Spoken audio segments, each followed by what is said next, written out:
On November 24th, 1989, 18-year-old Mandy Stavik left her family's home in rural Washington for a 5-mile run. Her German shepherd, Kyra, ran beside her. The route was familiar. It crossed quiet country roads and reached the south fork of the Nooksack River before turning back toward home. At about 3 o'clock, 2 witnesses saw Mandy running east on Strand Road. She was heading home. One witness believed she was only minutes away. But Mandy never reached the house. Later that afternoon, Kyra appeared without her. The dog was frightened. Her tail was tucked beneath her body. River silt covered part of her hindquarters. Mandy's family searched the road and called neighbors. There was no sign of her. 3 days later, searchers found Mandy in the Nooksack River. For almost 28 years, the person responsible remained unidentified.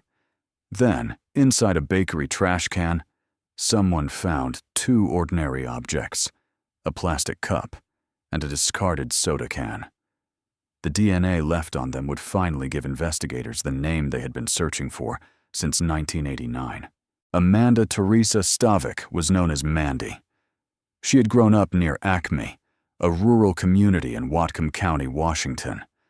The area was surrounded by forests, farmland, narrow roads, and the cold waters of the Nooksack River. Mandy was athletic and active. She had recently graduated from Mount Baker High School and begun her freshman year at Central Washington University. In November 1989, she returned home for Thanksgiving break with her college roommate, Yoko. A former boyfriend drove them home on Wednesday, November 22nd. That afternoon, Mandy visited friends at her old high school. The next day, she spent Thanksgiving with her family. Friday began quietly. Mandy ate leftovers, spent time at home, and took a walk with Yoko. She also made plans to meet friends that evening. Sometime between 2 and 3 in the afternoon, Mandy decided to go running. She took Kyra and left the house. For Mandy, it was a normal choice. For her family, it was the beginning of a mystery that would follow them for nearly 3 decades. Mandy's usual route began on Strand Road. She would run west from the family home, cross Highway 9, continue toward the river, and return along the same path. The route was about 5 miles. It also passed the Bass family home. Investigators later heard conflicting accounts about the exact path Mandy followed that afternoon. But there were 2 important sightings at around 3 o'clock. Mandy's brother, Lee, saw her running east. Another witness, David Craker, also saw her moving toward home. He believed she was only a few minutes away. Then Mandy disappeared. When Lee returned home, neither Mandy nor Kyra was there. Their mother, Mary, began calling neighbors and friends. She and Lee searched the road. Not long afterward, Kyra returned alone. She was cowering. Her tail was tucked. River silt covered the rear of her body. Friends arrived to help. At about 5:30, Mary contacted police and Whatcom County Search and Rescue. A tracker named Alan Pratt examined an area near a corner close to the Stavik home. He found disturbed ground, several footfalls, and flattened grass. The marks appeared consistent with 2 people walking there, or possibly struggling. River silt was also found in a nearby ditch, but the evidence could not reveal exactly what had happened. Somewhere between the last sighting and Mandy's home, a distance of only minutes, the trail had gone silent. Search teams continued through the weekend. On Monday, November 27th, law enforcement found Mandy's body in shallow, slow-moving water in the Nooksack River. She was significantly upstream from the section of Strand Road where she had last been seen. Investigators found footprints and tire tracks in a nearby field, known locally as the Homestead.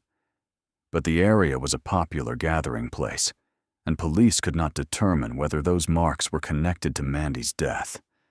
There were no clear tracks near the riverbank where she was found. No definite crime scene was ever identified. Investigators could not determine where Mandy had entered the water. The autopsy showed that she had drowned in fresh water. There was also a blunt force injury on the right side of her forehead. The medical examiner said it could have caused a serious concussion, although he could not determine whether she lost consciousness. Scratches covered parts of Mandy's arms and legs. Their patterns suggested that some occurred while she was moving through brush and still alive.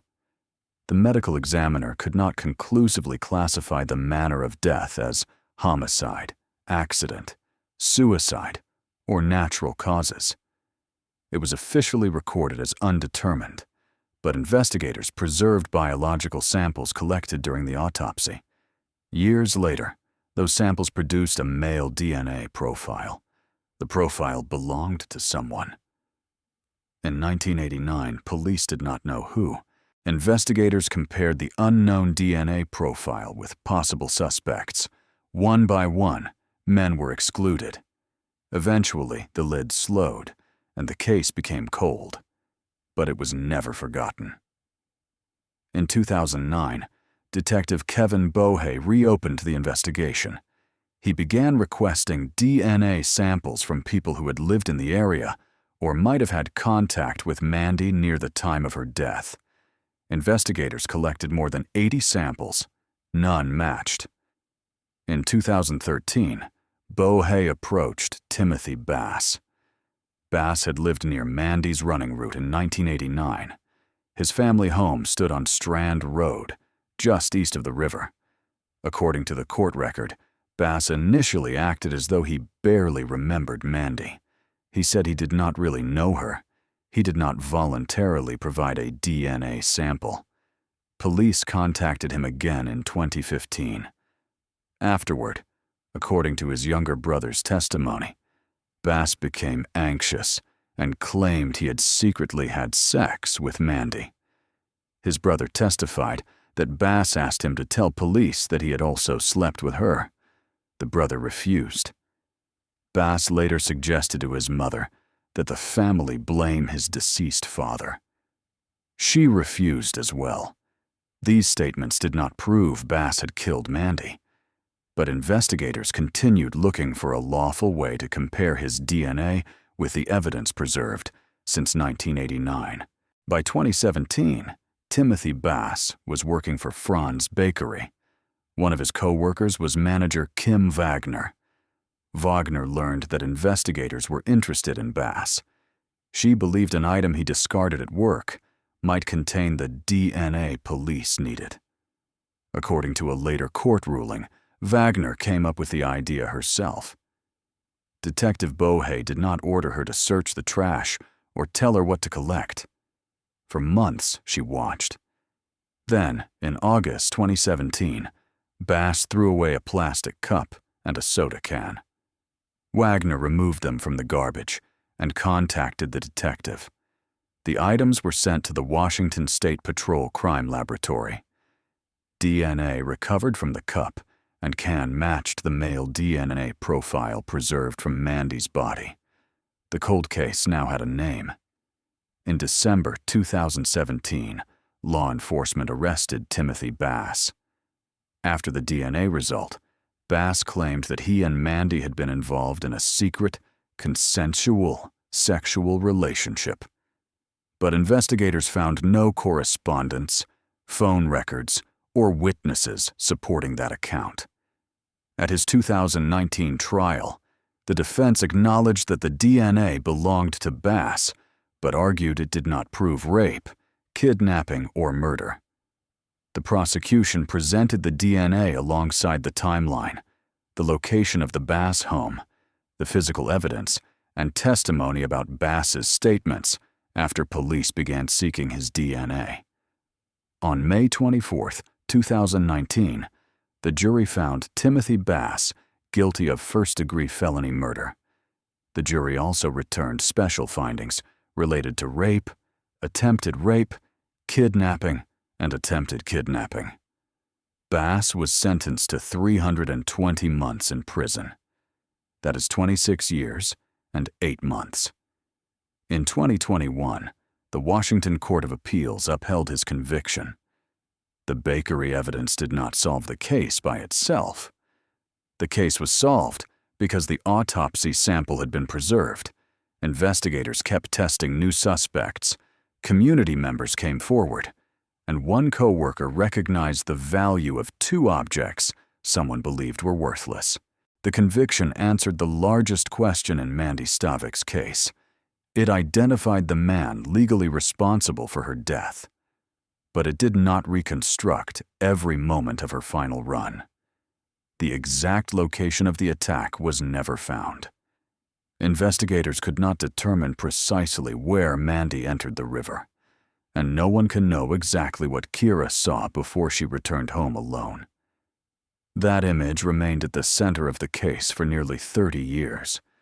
A frightened dog, a quiet road, and a family waiting for a daughter who would never walk through the door. For decades, the truth remained hidden inside evidence preserved from an old autopsy. Technology eventually made the DNA useful. But technology was only part of the answer. The rest came from investigators who refused to close the file, witnesses who finally spoke, and a community that never allowed Mandy to become only a name in a cold case box. Kyra came home alone. 28 years later, the evidence finally brought the case home with her.